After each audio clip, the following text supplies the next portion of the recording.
ಪದೇ ಪದೇ ಇದೇನು ಸ್ಮಗ್ಲಿಂಗ್ ಆಗಿದೆ, ಸ್ಮಗ್ಲಿಂಗ್ ಆಗಿರ್ತಕ್ಕಂಥದ್ದು ನಾವು ನೋಡಿದ್ರೆ ಈ ಅಥಾರಿಟಿ ಏನಿದೆ, ಏರ್ಪೋರ್ಟ್ ಅಥಾರಿಟಿ ಆಗಿರಲಿ, ಪೋರ್ಟ್ ಅಥಾರಿಟಿ ಇರ್ತಕ್ಕಂಥದ್ದು ಕೇಂದ್ರ ಸರ್ಕಾರದಲ್ಲಿ. ನಮ್ಮ ಮೇಲೆ ಆಗಲೆಲ್ಲ ತಾವು ಪ್ರಶ್ನೆ ಕೇಳ್ತಾ ಇದ್ದೀರಿ, ಪ್ರೋಟೋಕಾಲ್ ಉಲ್ಲಂಘನೆ ಆಗಿದೆ ಅಥವಾ ನಮ್ಮ ಇರ್ತಕ್ಕಂಥ ಸೀನಿಯರ್ ಆಫೀಷಿಯಲ್ಸ್ ಯಾರು ಇನ್ವಾಲ್ವ್ ಇದ್ದಾರೆ, ಇನ್ವಾಲ್ವ್ ಇದ್ದರೆ ತನಿಖೆ ಆಗಲಿ, ಅದ್ರಿಗೇನು ಅಭ್ಯಂತರ ಇಲ್ಲ, ತನಿಖೆ ಆಗಲಿ. ಆದರೆ ಗೋಲ್ಡ್ ಬರೇ ಬೆಂಗಳೂರಿಗೆ ಮಾತ್ರ ಬಂದಿಲ್ಲ. ಸರ್ವೆ ರಿಪೋರ್ಟ್ ಪ್ರಕಾರ ಭಾರತ ದೇಶದಲ್ಲಿ ಬಾಂಬೆ ನಂಬರ್ 1 ಸ್ಥಾನದಲ್ಲಿದೆ. ಮಹಾರಾಷ್ಟ್ರ ಗೋಲ್ಡ್ ಸ್ಮಗ್ಲಿಂಗ್ನಲ್ಲಿ ನಂಬರ್ 1 ಸ್ಥಾನದಲ್ಲಿದೆ. ನಂದೇನಾಯ್ತಿರ್ತಕ್ಕಂಥ ಒತ್ತಡ ಅಂತಂದರೆ, ಇದು ಒಂದು ಪ್ರಕರಣ ಬಿಟ್ಟರೆ ಇಡೀ ಭಾರತ ದೇಶದಲ್ಲಿ ಯಾವ ಪೋರ್ಟ್ನಲ್ಲಿ, ಯಾವ ಏರ್ಪೋರ್ಟ್ನಲ್ಲಿ ಎಷ್ಟು ಗೋಲ್ಡ್ ಬಂದಿದೆ ಅಂತ ತಾವು ಅಂದಾಜು ಮಾಡಿ ನೋಡಬೇಕು. ಸೊ ಇದು ಸಮರ್ಪಕವಾಗಿ ತನಿಖೆ ಆಗಲಿ ಅಂತ ನನ್ನ ಒತ್ತಾಯನ ಮಾಡಲಿಕ್ಕೆ ಇಚ್ಛೆ ಬಯಸ್ತೇನೆ. ಇದನ್ನ ರಜಾ ಅವ್ರು ತಗೊಂಡಿದ್ದರು, ಯಾತಕ್ಕೆ ತೊಗೊಂಡಿದ್ರೆ ನಾನು ಉತ್ತರ ಕೊಡಕ್ಕೆ ಬರೋದಿಲ್ಲ. ಇವ್ರು ರಜಾ ತಗೊಂಡಿದ್ರು ಕೂಡ ನಿಮ್ಮ ಪ್ರಶ್ನೆ ಇನ್ನಾದರೂ ಸರಿಯಾಗಿಲ್ಲ ಅಂತ ನನ್ನ ಇವರು ಇವ್ರ ಆಫೀಸರ್ ಎಲ್ಲಿರೋದು? ಯಾವ ಆಫೀಸರ್ ಇವರು?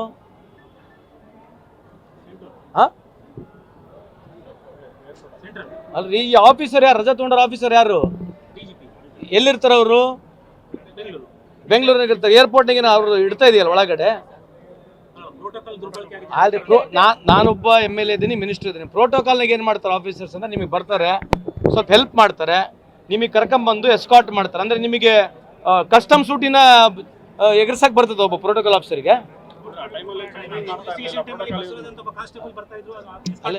ಅದೇ ಹೇಳ್ತಿರೋದು ಎಸ್ಕಾರ್ಟ್ ಕೂಡ ಮಾಡಿದ್ರೆ ಅಂತ ಇಟ್ಕೊಳ್ಳಿ. ನಾನು ಅದ್ರ ಬಗ್ಗೆ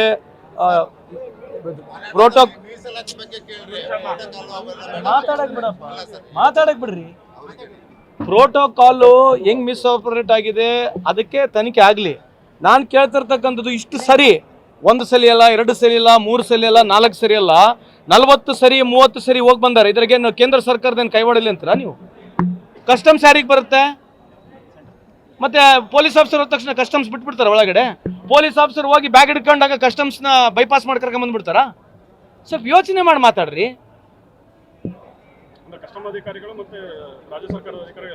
ಕಸ್ಟಮ್ಸ್ ಇನ್ವಾಲ್ವ್ ಆಗಿರಲ್ಲ ಅದು ಫಸ್ಟ್ ಅದನ್ನ 7ನೇ ಪ್ರಶ್ನೆ ನೀವು ಅವ್ರನ್ನೇ ಕೇಳ್ಬೇಕಲ್ಲ. ಮೊದಲು ಕಸ್ಟಮ್ಸ್ ಯಾರು, ಹೆಂಗ್ ಬಿಟ್ರು ಅಂತಕ್ಕಂಥ ಪ್ರಶ್ನೆ ಯಾರಿಗೆ ಕೇಳ್ಬೇಕು ನೀವು?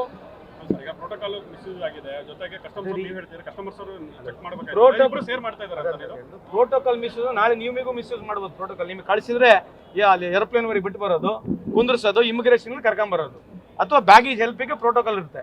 ಪ್ರೋಟೋಕಾಲ್ ಕಸ್ಟಮ್ಸ್ ನ ವೈಲೇಟ್ ಮಾಡಕ್ಕೆಲ್ಲ ಇರ್ತದ? ಅದೇ ರೀ, ಹೆಂಗ್ ಮತ್ತೆ ಯಾರು ಮಾಡ್ತಾರೆ ಅಬ್ಸರ್ವೇಷನ್? ಯಾರು ಮಾಡ್ಬೇಕದ್ನ? ಯಾರು ಮಾಡಕ್ ಅಬ್ಸರ್ವೇಷನ್? 1 ಸರಿ ಓಕೆ, 2 ಸಲ ಓಕೆ. ನಿಮ್ಮ ರಿಪೋರ್ಟ್ ಪ್ರಕಾರ 30-40 ಟೈಮ್ ಹೋಗಿ ಬಂದಿದ್ದಾರೆ ತಾನೆ? ಮತ್ತೆ ಇದು ಯಾರು ಯಾರು ಇರ್ತಾರೆ? ಇನ್ವಾಲ್ವ್ಮೆಂಟ್ ಬಗ್ಗೆ ಯಾರು ಮಾತಾಡೋದೇ ಬೇಡ, ಕಸ್ಟಮ್ಸ್ ಬಗ್ಗೆ ಯಾರು ಮಾತನಾಡೋದೇ ಬೇಡ. ಅಗಲಾಲ ಬರೋದು ಪ್ರೋಟೋಕಾಲ್ ಉಲ್ಲಂಘನೆ ಆಗಿದೆ, ಪ್ರೋಟೋಕಾಲ್ ಉಲ್ಲಂಘನೆ ಆಗಿದೆ, ನಮಗೆ ಕೇಳ್ತೀರಿ ಕೇಳಿ, ತೊಂದರಿಲ್ಲ. ಬಟ್ ಕಸ್ಟಮ್ಸ್ ಇಲ್ಲಿ ಕಸ್ಟಮ್ಸ್ ಅವ್ರ ಇನ್ವಾಲ್ವ್ಮೆಂಟ್ ಆಗಿದೆ ಅಂತ ಯಾರು ಮಾತಾಡಕ್ ಹೋಗೋದಿಲ್ವಾ? ಅದು ಅಬ್ವಿಯಸ್ಲಿ ಇದೆ ಅಂತ ತಾನೇ ಹೇಳೋದೀಗ. ಅದ್ರಿ ರಾಜ್ಯ ಸರ್ಕಾರ ಅಲ್ಲಿ ಬರಲ್ಲ, ಇಲ್ಲಿ ನಾವು ಕೇಂದ್ರ ಸರ್ಕಾರ ಅಂತ ಹೇಳಿವಾ ನಿಮಗೆ? ಅದ್ರಿ ಕಸ್ಟಮ್ಸ್ ಅಧಿಕಾರ ಅಂತ ಹೇಳಿ ಕೇಂದ್ರ ಸರ್ಕಾರ ಅಂತ ಹೇಳಿವ ನಿಮಗೆ? ಕೇಂದ್ರ ಸರ್ಕಾರ ಇರ್ತಕ್ಕಂಥದ್ದು ಕಸ್ಟಮ್ಸ್. ಸೊ ಅವ್ರನ್ನ ಕೇಳಬೇಕು. ಅಲ್ಲಿನೂ ಆಗಿರ್ತಕ್ಕಂಥ ಇನ್ವಾಲ್ವ್ಮೆಂಟ್ ಇಲ್ಲಾರಂಗೆ ಇದು ಒಳಗೆ ಬರಕ್ ಸಾಧ್ಯ ಇಲ್ಲ ಅಂತ ನಾವು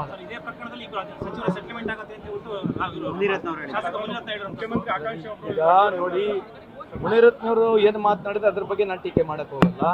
ನಾನು ಹೇಳಿರ್ತಕ್ಕಂಥದ್ದು ಇಷ್ಟೇ, ಇದರಲ್ಲಿ ಯಾರು ಇನ್ವಾಲ್ವ್ಮೆಂಟ್ ಇದೆ ನಿಮಗೂ ಸ್ವಲ್ಪ ಅರ್ಥ ಆಗತ್ತಲ್ವಾ? BJP ಅವರು ನಾಯಕರು ಕೇಂದ್ರದಲ್ಲಾಗಿರ್ಲಿ ಯಾಕೆ ಇನ್ವಾಲ್ವ್ ಆಗಿಲ್ಲ ಅಂತ ನಿಮಗೆ ಅನ್ಸುತ್ತೆ? ಇದು ಒಂದೇ ಪೋರ್ಟ್ನಲ್ಲಿ ಯಾಕೆ ಆಗಿರ್ಬೋದು ಹಿಂಗೆ? ಒನ್ ಟೈಮ್ ಅದಾನಿ ಪೋರ್ಟ್ನಲ್ಲಿ 21,000 ಕೋಟಿಯ ಡ್ರಗ್ಸ್ ಸೀಸ್ ಆಗಿತ್ತು. ಎಷ್ಟು? ಮುಂದ್ರಾ ಪೋರ್ಟ್ನಲ್ಲಿ 21,000 ಕೋಟಿ ಡ್ರಗ್ಸ್ ಸೀಸ್ ಆಗಿತ್ತು. ಏನು ಅದ್ರ ಬಗ್ಗೆ ಮಾತನಾಡ್ತಾರೆ ಯಾರನ್ನ? 21,000 crores ಒಂದೇ ಒಂದು ಶಿಪ್ಮೆಂಟ್ ಸೀಸ್ ಆಗಿತ್ತು. ಇದ್ರ ಬಗ್ಗೆ ಯಾರು ಚರ್ಚೆ ಮಾಡಿದ್ರೆ ಈ ದೇಶದಲ್ಲಿ?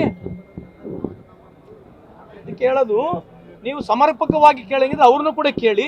ನಮ್ಮ ರಾಜ್ಯ ಸರ್ಕಾರದಿಂದ ನಮ್ದು ಯಾವುದೇ ಆಫೀಸರ್ ಇನ್ವಾಲ್ವ್ಮೆಂಟ್ ಇದ್ರೆ ಅವ್ರು ಏನೇ ಕ್ರಮ ಐತೆ ತಗೊಳ್ಳಿ, ಅವ್ರ ಕ್ರಮ ತಗೊಳ್ಳಿ.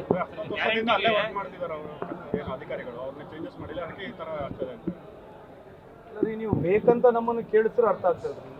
ಇಲ್ಲಿ ರಾಜ್ಯ ಸರ್ಕಾರದ 10 ವರ್ಷದಲ್ಲಿ 20 ವರ್ಷ ಒಳಗಿರ್ತಕ್ಕಂಥ ಕಸ್ಟಮ್ ಆಫೀಸರ್ಸ್ ಇನ್ವಾಲ್ವ್ ಇಲ್ಲಾರಂಗೆ ಮಾಡಕ್ ಬರಲ್ಲ ಅಂತ ನನ್ನ ವಾದ ಇದೆ. ನೀವು ಹಗಲೆಲ್ಲ ರಾಜ್ಯ ಸರ್ಕಾರ ಮೇಲೆ ಗೂಬೆ ಕುಂದಿರ್ಸ್ಬೇಕಂತಿದ್ದೀರಾ? What is your intention? ಅಲ್ಲ, why are you asking the same question? ನೀವು ಕಸ್ಟಮ್ಸ್ ಬಗ್ಗೆನೇ ಮಾತಾಡೋದಿಲ್ಲ. ನಾನಾ ಕಸ್ಟಮ್ ಅಂತಂದ್ರೆ ಈಗ ನೀವು ಕಸ್ಟಮ್ ಅಂತ ಹೇಳ್ತೀರಿ. ಎಲ್ಲ ಅಧಿಕಾರಿಗಳು ಅಂದ್ರೆ ಯಾರು? ಯಾರೊಬ್ರು ಇದಾರೆ? ಅಲ್ರಿ, ಯಾರೆಲ್ಲ ವರ್ಕ್ ಮಾಡ್ಲಿರಿ ರಾಜ್ಯ ಸರ್ಕಾರದಲ್ಲಿ? ಬಟ್ ಒಳಗೆ ಪೋರ್ಟ್ ಅಥಾರಿಟಿ ನಡೆಸೋದು ಯಾರ್ರಿ? ಇನ್ಫಾರ್ಮೇಶನ್ ಯಾರ ಹತ್ರ ಇರ್ತದೆ? ಇಂಟೆಲಿಜೆನ್ಸ್ ಯಾರ ಹತ್ರ ಇರ್ತದೆ? ಅದು ಮೇನ್ ತಾನೆ. ಅದನ್ನ ಬಿಟ್ಕೊಂಡ್ಬಿಟ್ಟು ಅಗ್ಲಲ್ಲಿ ಇದ್ದೇ ಕೇಳ್ತಿದ್ರೆ ಹೇಗ್ರಿ ನೀವು?